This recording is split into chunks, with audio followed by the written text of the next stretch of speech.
Does Ethiopia have a destiny? Ethiopia, one of the oldest civilizations in the world. Is there a future for Ethiopia? What is that future? Can you and I know what the future of Ethiopia is? Well, just before we turn to the Word of God, I want to assure you of this. Ethiopia, from the Word of God, does have in God's plans and purposes a future and a destiny. But I want to remind you this. The destiny of Ethiopia is connected with the Word of God. It's not outside the Word of God. Because there is so much in the history, in the culture, in the customs, in the practices, and in the beliefs of the people of Ethiopia, which today is contemporary with the Bible. Look at the names of your children. There's no other country in the world except Israel which has so many biblical names. Whether it's Abraham or Ephraim or Solomon or Astir. So many biblical names you have. No other country in the world has that.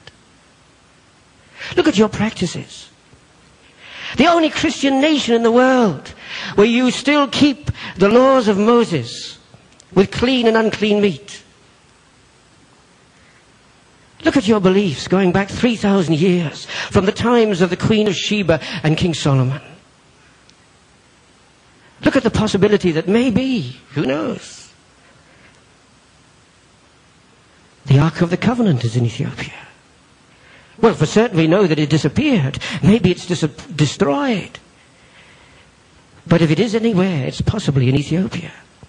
Why does every Orthodox church in Ethiopia have a replica of the Ark of the Covenant?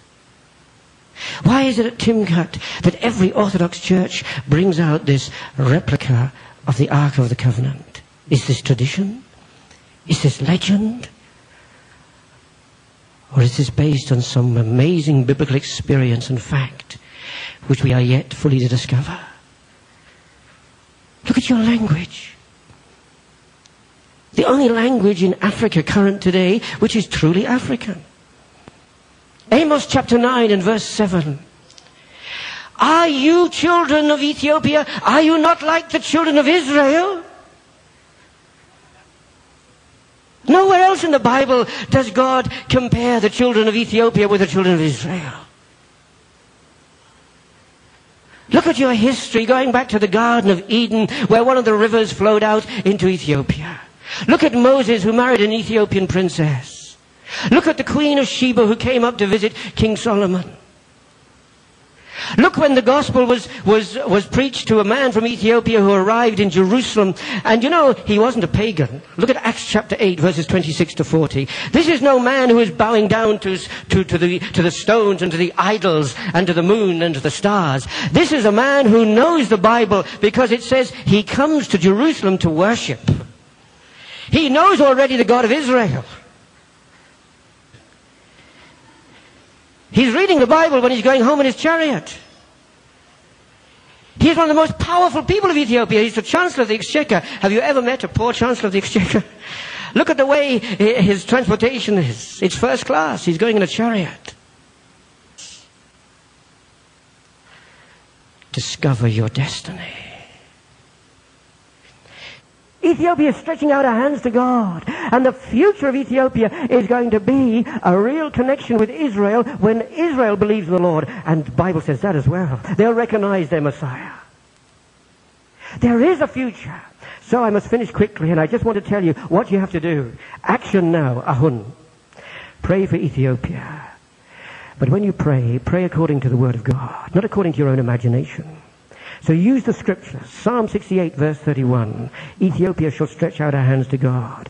Isaiah chapter 18. Use these scriptures. Verse 7. That from Ethiopia, from this great nation and this great people, a present, a sign will be brought to the Lord in Zion. That's spiritual and that's literal.